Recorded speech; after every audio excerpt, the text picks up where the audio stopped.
मेरे बेटे की शादी मैंने मुश्किल से की। वो एक लड़की से प्यार करता था, लेकिन मैं नहीं चाहती थी कि उसकी शादी उसी से हो। मैंने उसे बहुत समझाया और उसकी शादी गांव की एक सीधी सादी लड़की से करवा दी। लड़की का नाम सुधा है। मुझे पता था कि वो लड़की मेरे बेटे और इस घर के लिए बहुत अच्छी है, इसलिए मैंने उस लड़की से मेरे बेटे की शादी करवा दी। सुधा हमारे घर में आई लड़की घरेलू थी, बड़ों का सम्मान और घर का सारा काम करती थी। अभी 10 ही दिन हुए थे शादी को, लेकिन मुझे लगने लगा कि मैंने अपने बेटे की शादी इस लड़की से करवाकर अच्छा किया। मेरा बेटा राजीव भी खुश ही लग रहा था, लेकिन उस रात के बाद मेरी यह सोच बदल गई थी। एक रात करीब 2 बजे मेरे बेटे के कमरे से चीखने की आवाज़ आने लगी। यह चीखें मेरी बहू की थी। मैंने थोड़ी देर तक सुना, फिर वो चीखना बंद हो गया। राजीव के पिता मेरे पति को यह बात सुनाई दिया था, लेकिन फिर हमने उन्हें रात में पूछना उचित नहीं समझा, इसलिए दरवाज़ा नहीं खटखटाया। सुबह मेरी बेटी भी बोल रही थी कि मम्मी, रात को कौन चीख रहा था। मैंने उसकी बात काट दी और कहा कि कोई नहीं, शायद कोई बाहर से चीख रहा था। मेरी बहू का स्वभाव उस दिन से बदल गया। वो चुप थी सारा दिन। मैंने सोचा शायद पति पत्नी के बीच की कोई बात होगी, इसलिए मैंने कुछ पूछा नहीं। अगले रात फिर 2 बजे वही हुआ। मेरे बेटे के कमरे से फिर चीखने और रोने की आवाज़ आने लगी।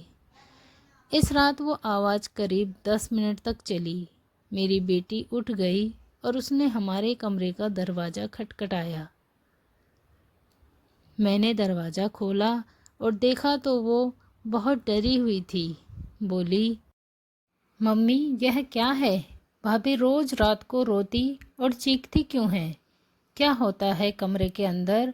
चलो अभी दरवाज़ा खुलवाते हैं। मैं दरवाजे के पास जाने लगी तो मेरे पति ने मुझे रोक लिया। कहा कि रुको, अभी बात मत करो, कल सुबह दोनों से बात करते हैं। उस रात को मेरा सोना मुश्किल हो गया था। सुबह मेरी बहू जल्दी उठकर घर के काम में लग गई। मैं सुबह अपने बेटे के कमरे में गई, उससे पूछा क्या बात है, रात को बहू रोती क्यों है? उसका चेहरा पूरा उतरा हुआ था। बोला कुछ नहीं। उसकी बातों से और आंखों से साफ दिखाई दे रहा था कि वो कुछ छुपा रहा है। उन्होंने भी उससे पूछा, लेकिन वो कुछ नहीं बोलकर घर से बाहर चला गया। मैंने मेरी बहू से पूछा, वो कुछ काम कर रही थी। उसको देखकर ही ऐसे लग रहा था कि जैसे रात को वो ठीक से सोई नहीं है। आंखें साफ बता रही थी कि मैंने उसे पूछा, क्या हुआ, तुम रात को रो क्यों रही थी? वो बोली, रो रही थी? कब? नहीं, मैं तो सो रही थी और मुझे तो कोई आवाज़ नहीं आई। आप क्या बात कर रही हैं? उस कमरे में ऐसा क्या हो रहा था?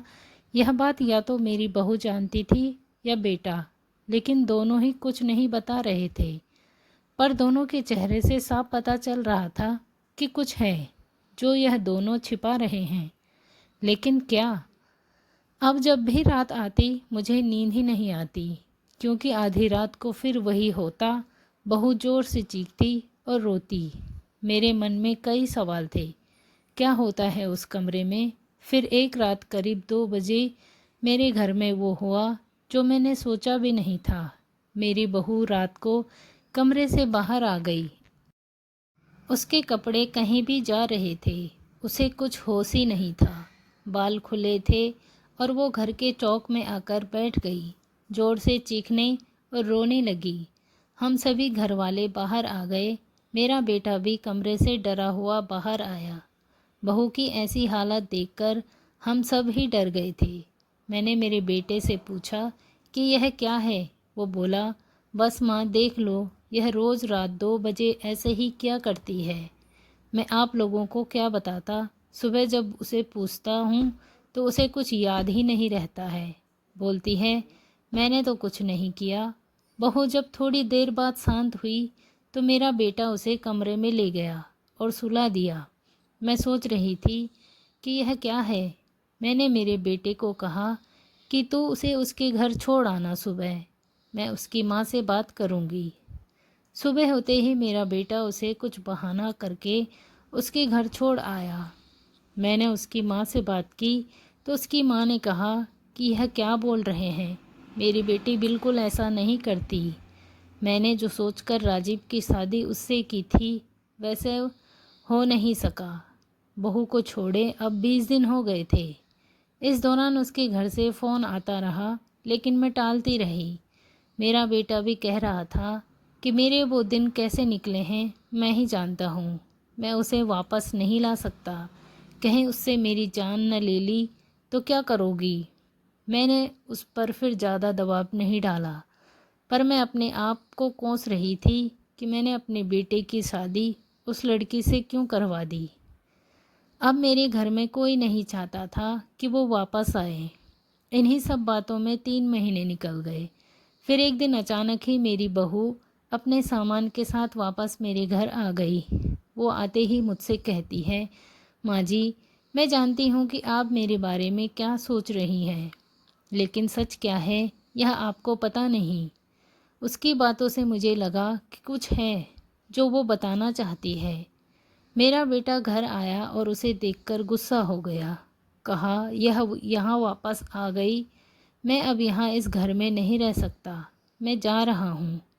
मेरी बहू ने उसी समय कहा, क्यों सच सामने आ जाएगा इसलिए डर रहे हैं, बताइए सबको सच क्या है। मैं उस तरह से क्यों किया करती थी। बेटा बोला कि क्या सच। सच यह है कि तुम पागल हो और रोज़ रात उस समय से करती हो, इस तरह की हरकत करती हो। बहू बोली कि माँ जी, आज अगर सबसे ज़्यादा दुखी और परेशान है तो वो और कोई नहीं, मैं हूँ। मैंने अपने पति की बात मानी, उन पर विश्वास किया। मैंने कहा तुम क्या कहना चाहती हो। फिर मेरी बहू ने जो बताया उसे सुनकर मेरे पैरों तले ज़मीन खिसक गई। वो बोली कि आपके बेटे ने मुझे पहली रात से यह नाटक करने को कहा था, लेकिन मैंने नहीं माना। वो कहते हैं कि हम दोनों अलग बड़े शहर में जाकर रहेंगे। उनको कहा अगर ऐसे मेरे घर वाले मुझे नहीं छोड़ेंगे, लेकिन तुम इस तरह का नाटक करोगी तो वो डर जाएंगे और फिर हम अलग रहेंगे। पहले मैंने बोला कि हाँ सबके साथ अच्छा है, लेकिन फिर जब वो मुझसे बात नहीं करते थे तो मुझे उनकी बात माननी पड़ी। और फिर मैंने जब सब नाटक किया तो उन्होंने मुझे घर छोड़ दिया। मुझे आप सभी की नज़रों में पागल और न जाने क्या साबित कर दिया। उसके बाद मेरा फ़ोन भी नहीं उठा रहे। मैं उनका वहाँ मेरे घर इंतज़ार कर रही थी, लेकिन वो नहीं आए। मैं समझ गई कि उन्होंने मुझे बेवकूफ़ बनाया है, मुझसे झूठ बोला है। यह मुझे अपनी ज़िंदगी से भगाना चाहते थे। मैं इस बात को समझ गई। अब मैं खुद ही उनसे दूर चली जाऊंगी, लेकिन मैं चाहती थी कि सच आप सभी के सामने आ जाए। मुझे बहू की बातों पर पूरा विश्वास हो गया था। मेरा बेटा बोला, तुम्हें इसे रखना है तो रखो। मेरी शादी तुमने उससे नहीं होने दी जिससे मैं चाहता था, और इस गांव की लड़की से करवा दी। मैं चाहता था कि यह भी यहाँ से चली जाए। तुम परेशान हो, सोचो कि यह मैंने क्या किया। अब भी मैं इसे अपनी पत्नी नहीं मानता। मैंने मेरे बेटे को कहा कि बेटा, तुझे इस घर में रहना है या नहीं, इसका फ़ैसला तू कर ले। मेरी बहू इस घर में ही रहेगी, और जो इसे इसका हक और इज्जत नहीं देगा वो इस घर में नहीं रह सकता। तो इस घर की साजिश कर सकता है, वो भी सिर्फ अपनी माँ से बदला लेने के लिए। इस भोली लड़की को कुछ भी कहने को कर सकता है, पर बेटा जरा तू सोच, तुझे इसे जो करने को कहा इसने किया। अपने बारे में और किसी के बारे में कुछ नहीं सोचा, सिर्फ तेरा सोचा। सोच ऐसी पत्नी कहाँ मिलेगी। तू बहुत बड़ा अभागा है जो इस लड़की को छोड़ेगा। मैं बहुत खुश थी। मैंने अपने बेटे के लिए हीरा चुना था, लेकिन शायद मेरा बेटा ही उसके लायक नहीं था। मैंने मेरी बहू को प्यार से गले लगाया। मेरा बेटा भी कहीं नहीं गया। थोड़े समय तक ज़रूर नाराज़ रहा, लेकिन मुझे पता था उस लड़की से कोई प्यार किए बिना कैसे रह सकता था। आखिर धीरे धीरे सब ठीक हो गया था। मेरा बेटा भी धीरे धीरे बहू को चाहने लगा था और बहू बेटे दोनों आपस में खुशी खुशी रहने लगे। दोस्तों, आपको यह कहानी कैसी लगी कमेंट करके ज़रूर बताइएगा।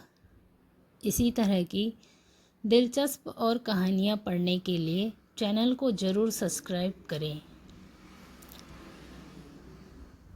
मिलते हैं अगली स्टोरी में। तब तक के लिए bye bye. Thanks for watching. दोस्तों, लाइक शेयर करना ना भूलें। आप लोग स्टोरी तो पढ़ते हो बट स्टोरी को लाइक नहीं करते, और स्टोरी अच्छी लगी तो कमेंट ज़रूर करिएगा। मिलते हैं अगली स्टोरी में। तब तक के लिए बाय बाय।